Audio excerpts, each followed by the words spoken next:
Hello, je suis Natacha, coach certifiée en mindset chez Coaching Génération.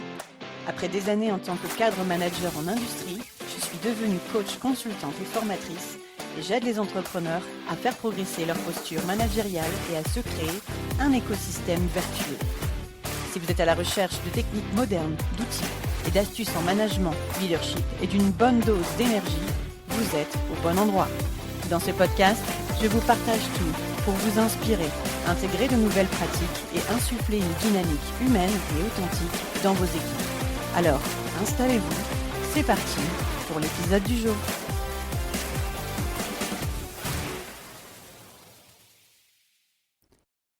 Bonjour et bienvenue dans ce nouvel épisode de ce podcast Sens et Leadership. Je suis absolument ravie de vous retrouver pour parler d'un sujet qui m'est cher, c'est-à-dire la notion de reconnaissance. Alors, pourquoi cet épisode sur la reconnaissance ? Je vais vous proposer un tour d'horizon en 360 de cette notion. Eh bien, parce que beaucoup de personnes pensent savoir, pensent connaître, savent même, sont persuadés qu'ils pratiquent régulièrement des signes de reconnaissance vis-à-vis de leurs équipes. Mais finalement, ils croient les pratiquer plus qu'ils ne le font. Et résultat, sans se mettre au bon niveau, eh bien finalement, ça fait plouf, il y a un vrai loupé. Résultat, des non-dits au travers des équipes, des frustrations. Ça commence par des petits signes de désengagement au mieux et au pire, eh bien, des démissions et encore si vous êtes prévenu. Globalement, la notion de reconnaissance de nos jours, et là je fais référence plus particulièrement à l'épisode 1 qui retrace de génération en génération les besoins, les usages qui ont évolué surtout et dans le rapport au travail. Eh bien, on ne peut plus, en fait, faire fi de ce sujet-là, de la notion de reconnaissance. C'est pour ça que dans cet épisode, voilà, je vais vous proposer de redéfinir le périmètre de ce qu'est la reconnaissance. Je vais vous proposer trois grands types de niveaux de reconnaissance, avec en deuxième temps différents points concrets qui peuvent être matérialisés, enfin matérialiser littéralement la reconnaissance. Et puis je terminerai par finalement des leviers de motivation. Alors au nombre de 12 au total, avec mes préconisations qui vous permettront de repartir à la fin de cet épisode armé, outillé, en tout cas conscient de ce levier comme étant le levier managérial par excellence. Alors on démarre tout de suite par faire un point sur la définition de finalement c'est quoi la reconnaissance. Alors je ne suis pas allée chercher bien loin, je suis allée chercher dans notre dictionnaire, qu'est-ce que nous dit le petit Robert ? Eh bien la reconnaissance, c'est le fait de se reconnaître. Ok. Quand on dit ça, on parle de signes de reconnaissance, je veux bien, mais ça m'apporte quoi comme information supplémentaire ? D'où le flou artistique, finalement. Et c'est là qu'on voit que la notion de reconnaissance, associée à certains verbes, ça donne pas la même couleur, ça ne colore pas de la même manière cette définition-là. Si je parle d'accorder de la reconnaissance, de marquer de la reconnaissance, ou d'offrir, voire de donner de la reconnaissance, c'est pas la même chose que d'exiger, d'obtenir de la reconnaissance, c'est pas la même chose que de réclamer de la reconnaissance ou de la revendiquer. Dans la notion de reconnaissance, reconnaître, se reconnaître, il y a un autre verbe qui est très très proche, qui est finalement de valoriser. Et c'est littéralement ça qui compte dans la notion de reconnaissance, c'est d'accorder de la valeur. Et dans la société dans laquelle on est, accorder de la valeur à l'autre, c'est pas inné, c'est pas si simple. C'est pas en tout cas quelque chose de facile, puisqu'on ne nous a déjà pas appris à nous accorder de la valeur à nous-mêmes. Donc, quand on parle de management, il s'agit d'accorder des signes de reconnaissance là où on ne sait pas, on ne nous a pas appris comment faire. Donc c'est pour ça que je vais vous parler des différents types de reconnaissance que l'on peut trouver. Certains vous évoqueront plusieurs types de reconnaissance. Moi, je pense qu'on peut les regrouper en 3 types. Et si on devait catégoriser finalement les signes de reconnaissance, il faut déjà savoir si on parle de signes de reconnaissance autour de l'être, c'est-à-dire de la personne que je suis, qui je suis dans mon identité, ou est-ce qu'on parle de signes de reconnaissance autour de faire ? Bah oui, effectuer des tâches au sein de son travail? Est-ce qu'on parle de faire effectuer, des actions? Voilà, tout un tas de choses qui sont de cet ordre-là. On va différencier les 2 et on va s'interroger, sur le caractère positif ou constructif, de la notion de reconnaissance. Alors, je ne vais pas évoquer la notion de feedback et donc de signe de reconnaissance négatif. Pour moi, il y a un côté moral qui est dans l'aspect négatif des choses. Et d'ailleurs, dès lors qu'on parle de signe de reconnaissance négatif, euh, pour moi, ça n'a absolument pas sa place en management. C'est-à-dire que quelqu'un qui se contentera de faire des remarques strictement négatives, sans aspect constructif, pour moi, il n'a pas sa place. À l'instant T, il n'a pas sa place au sein de sa fonction managériale. Donc c'est pour ça qu'on va plutôt parler de signes de reconnaissance constructifs. Alors si je dois aborder la notion de signe de reconnaissance, le premier signe, le premier type en fait de reconnaissance à accorder, c'est celui autour du travail. Nombreuses sont les personnes, on peut même d'ailleurs les quantifier, hein, on est au moins sur un quart de la population, a besoin, de manière consciente ou pas, de signes de reconnaissance de son travail, autant d'un point de vue quantitatif, c'est-à-dire l'énergie que je mets, le temps que j'y passe, voilà, les quantités de dossiers que je suis capable d'abattre en fait au cours de ma journée ou de ma semaine ou de mes mois. Mais aussi d'un point de vue qualitatif, c'est-à-dire cette reconnaissance du travail au sens du caractère soigneux de mes présentations, du souci du détail, de l'ordre du côté un peu perfectionniste de son travail. Quand on doit faire un signe de reconnaissance, et j'ai, vous l'entendez, envie de parler de feedback, puisque c'est plus communément comme ça que je suis habituée d'employer ce terme. On parle de retour, on parle de feedback, on parle de signe de reconnaissance. En tout cas, si vous me permettez d'employer ce terme-là, un feedback qui est employé autour du travail va essentiellement être affecté à la catégorie faire. C'est-à-dire qu'on est là absolument pas en train de parler de la personne. Elle n'a pas sa place à l'intérieur de ça. On est en train de parler de la fonction. Donc quand je parle de la fonction, je parle du travail effectué par la personne dans sa fonction. Et à ce moment-là, je vais venir lui véhiculer un message, alors soit positif de reconnaissance au sens du, voilà, le dossier que tu m'as créé là, que tu as confectionné, ou la présentation que tu viens de faire, elle était juste très claire, très complète, très précise, et pour ça, bravo. Si vous dites ça à quelqu'un, ça peut lui faire son mois, littéralement. Ça peut lui-même parfois lui faire son année, parce qu'il va se souvenir que le 14 avril 2023, vous lui avez fait un feedback positif qui l'a marqué par rapport à cette présentation. Donc l'empreinte émotionnelle que ça va laisser sur certains collaborateurs va être littéralement indélébile, hein. Il ne faut pas sous-estimer ça quand ce besoin est très fort, et surtout s'il est conscient. S'il n'est pas conscient, en règle générale, cette personne va peut-être avoir ce besoin caché, mais ne va pas avoir la possibilité de vous le verbaliser comme étant un besoin chez elle. Par contre, va se permettre peut-être de ressentir une certaine frustration dès lors que vous ne lui donnerez pas assez de signes de reconnaissance de cet ordre-là. Donc ça, c'était le premier type de reconnaissance qui est orienté autour du faire. Et puis de la même manière que si je dois donner quelque chose, un feedback en fait un peu constructif de cet ordre-là autour du travail, eh bien, je pourrais me permettre de dire que dans ce dossier que tu m'as envoyé, d'ailleurs tu me l'as envoyé hier alors qu'on est mardi, j'en avais besoin pour la semaine dernière. Dans le respect des délais qu'on se donne, si jamais tu as des difficultés, j'aimerais que tu puisses me remonter. Et là, on est sur un feedback qualitatif, hein.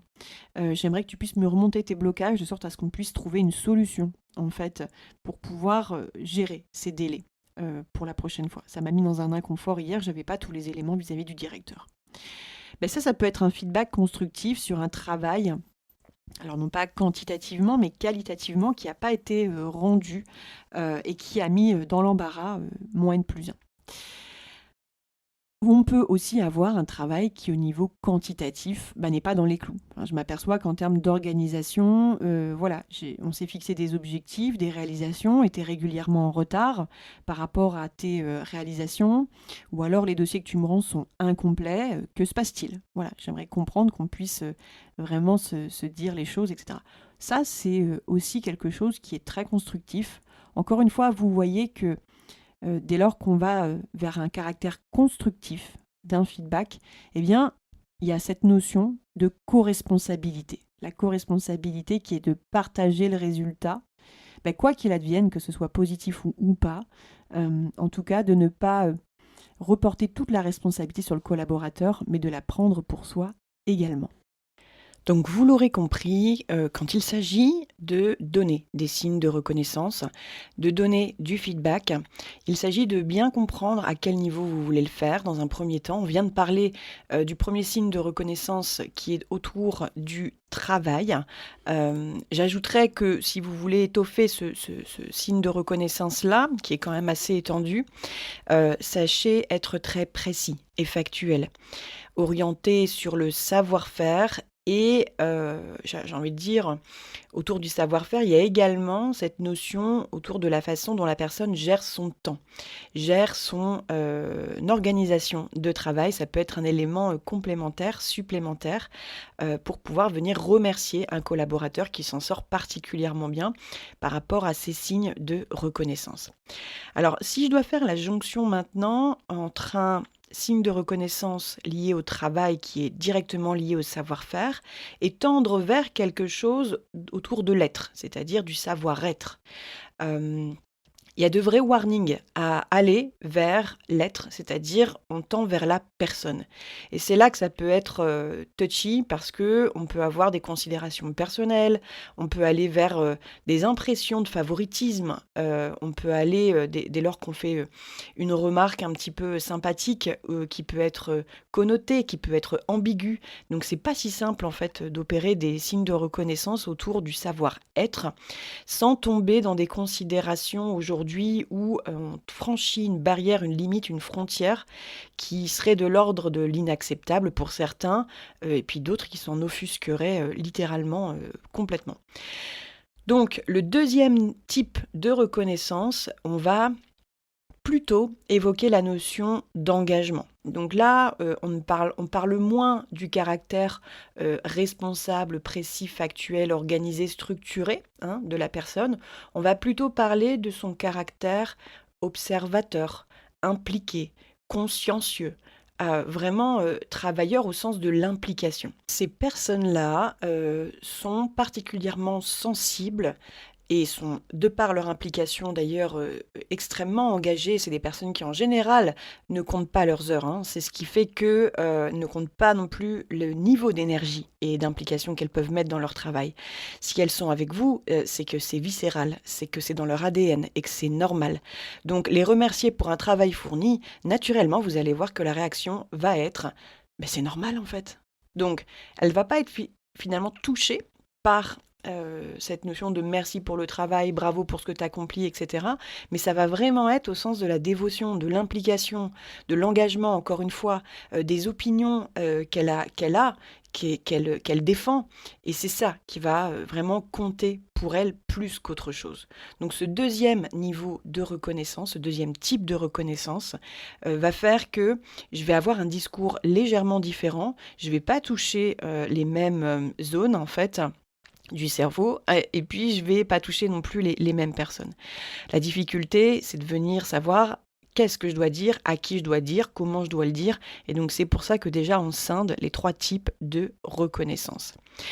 Si je dois aller sur le dernier type de reconnaissance, c'est le type de reconnaissance qui est directement connecté à l'être.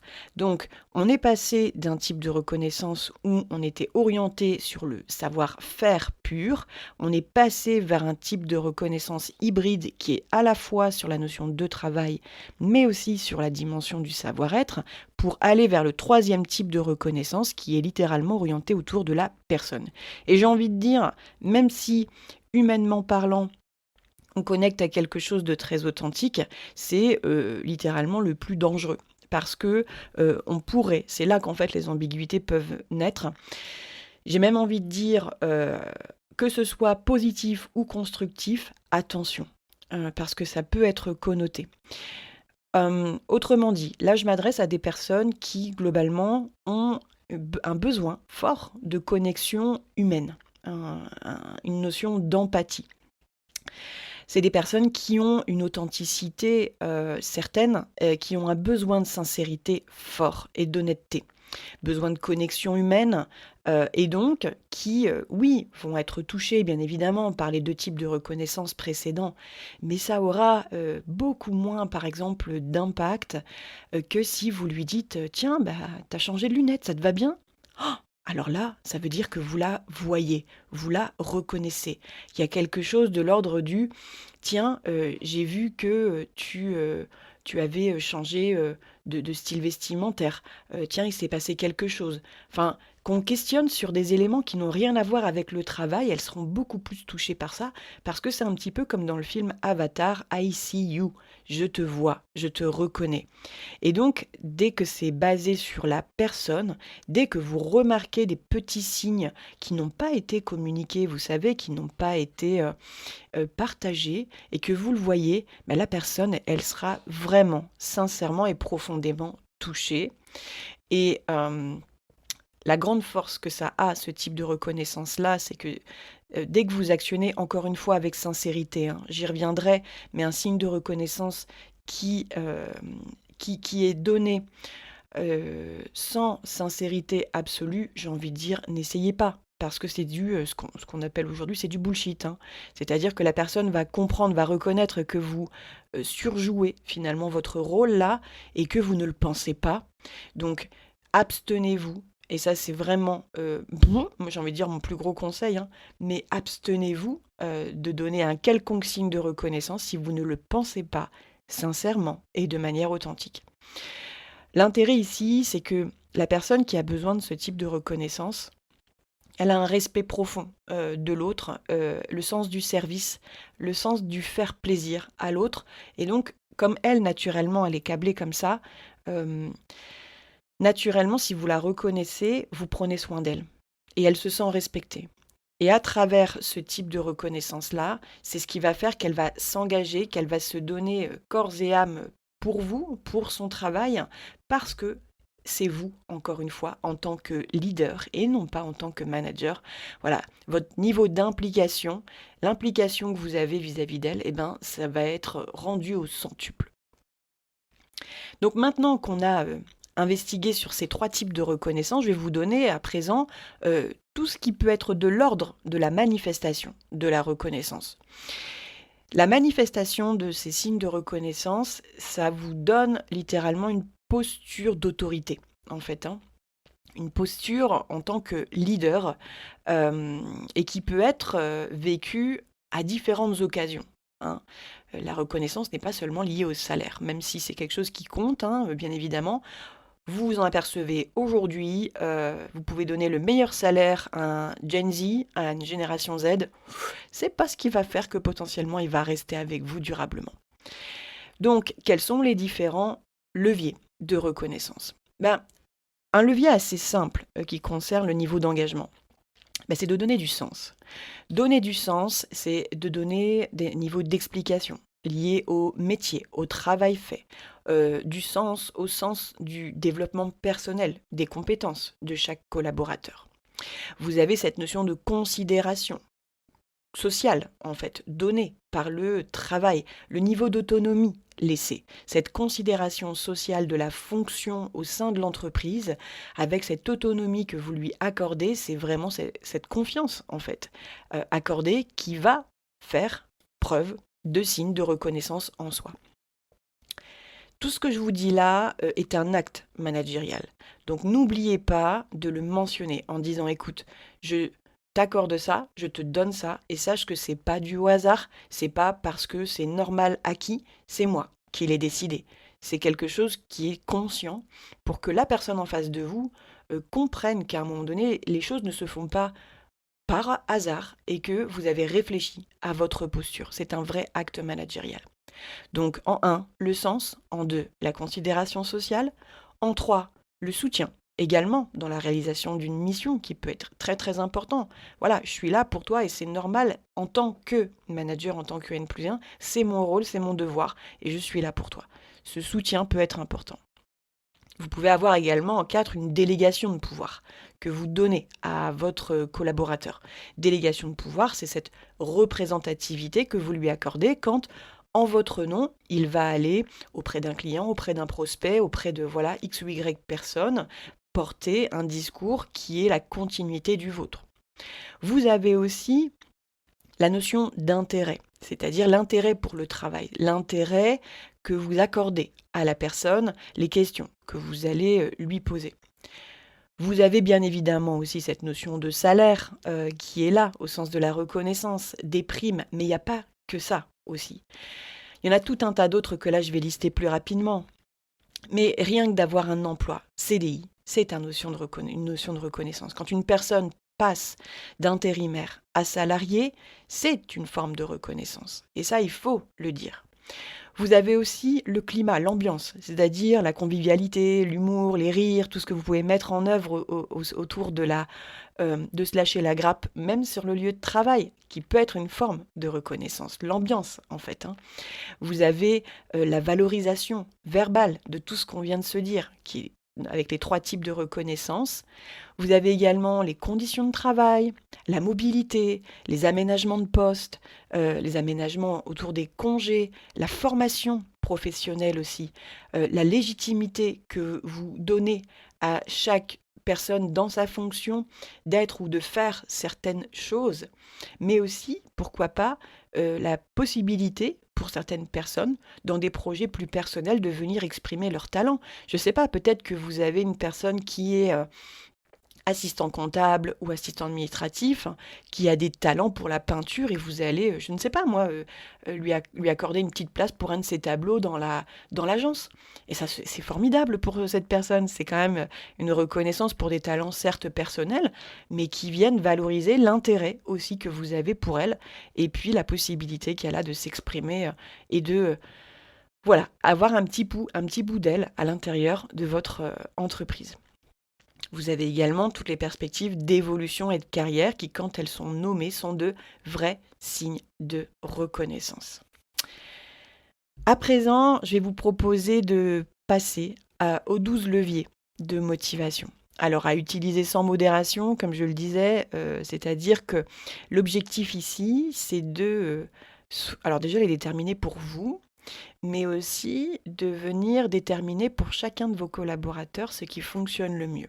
Ce que je vous invite à faire par rapport à cette partie d'épisode, c'est pourquoi pas de mettre pause, de les noter, et puis de venir en échanger avec chacun de vos collaborateurs. Ça peut également être un jeu que de venir placer quelques petites cartes, post-it, pour que chacun vienne se positionner en dessous d'un levier de motivation qui est le sien, pour que vous puissiez prendre conscience, peut-être, si vous avez 4, 5, 6 personnes en réunion, eh bien, que chacun se dise, et que vous preniez conscience, vous aussi, de dire « Ah ouais alors je me rendais pas compte que toi, tu avais besoin de ça à ce point-là. » Vous voyez ? Donc vous placez les 12 leviers de motivation et chacun avec son prénom vient poser son post-it en dessous d'un ou de plusieurs leviers pour que vous puissiez prendre conscience, connaissance dans le partage finalement de ces leviers, de ce qui fonctionne pour vous. Ça peut être fait en collectif pour que tout le monde le sache, ça peut être fait également en individuel pour que vous en discutiez de manière à communiquer au mieux.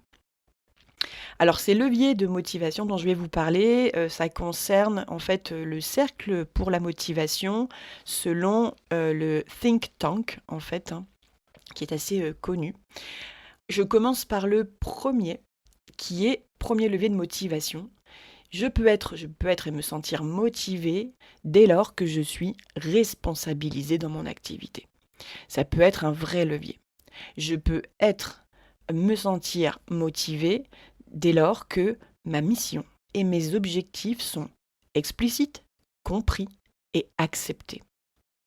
Je peux être ou devenir et me sentir motivé parce que j'ai les moyens nécessaires pour assurer ma mission. Bah oui, sinon ça m'occasionne un certain stress et ça peut occasionner une forme de désengagement que d'avoir plein d'ambitions mais aucun moyen. Voilà, je fais référence, ça me fait penser au service public que j'accompagne dans certains cas. En 4, je reçois des signes de reconnaissance réels, sincères et réguliers. Ça peut être un vrai levier de reconnaissance. En 5, j'ai le droit à l'erreur et à l'expérimentation. En 6, l'organisation encourage mon développement, c'est-à-dire mes compétences, mon statut, ma place. En 7, mon rôle a du sens pour moi et pour l'entreprise, a du sens pour moi et pour l'entreprise. C'est-à-dire que j'y vois du sens, mais pour l'entreprise, j'ai réellement ma place. Ensuite, vous avez également 8, le levier qui est que mon manager est disponible et à l'écoute, mais réellement, encore une fois.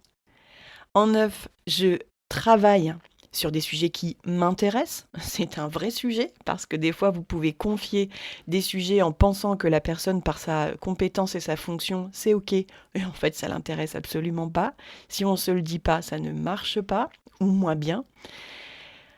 Ensuite, en 10, vous avez les interactions et la coopération avec les collègues qui sont bonnes. Et ça, c'est aussi important, vous ne le voyez peut-être pas. En 11, je sens que mon manager a confiance en moi. Et en 12, mon niveau d'autonomie me satisfait. Vous voyez donc à travers ces 12 leviers de motivation que si vous n'échangez pas avec vos collaborateurs, ça peut mener à de vraies catastrophes. Et puis, il y a une image aussi que je pourrais vous donner en métaphore. Alors, il ne faut pas du tout le prendre de manière péjorative, mais finalement, ce qu'on pourrait dire à travers ces signes de reconnaissance, c'est l'image qui dit qu'on n'attrape pas des mouches avec du vinaigre. Alors, c'est encore une fois, c'est pas du tout péjoratif, mais ça veut bien dire qu'à un moment donné, si je veux actionner un levier de confiance alors qu'on ne se connaît pas, qu'il y a juste un lien de contrat de travail qui nous unit et qu'en fait, il n'y a aucune obligation, hein. Je dis toujours que les contrats... ce n'est pas ni un contrat de mariage et dans tous les cas, ça peut se rompre à chaque instant. Donc ça, les jeunes générations l'ont bien compris aussi. Mais on n'attrape pas des mouches avec du vinaigre, ça veut bien dire qu'à un moment donné, si je veux pouvoir rentrer en lien et en contact avec un collaborateur, j'ai besoin d'actionner certains leviers et que managériellement parlant, il existe heureusement beaucoup de choses. Alors, il s'agit maintenant de venir clôturer cet épisode de podcast. Et là-dessus, j'ai quand même quelques préconisations. Ce que j'aime bien faire, c'est clôturer par des préconisations, des conseils.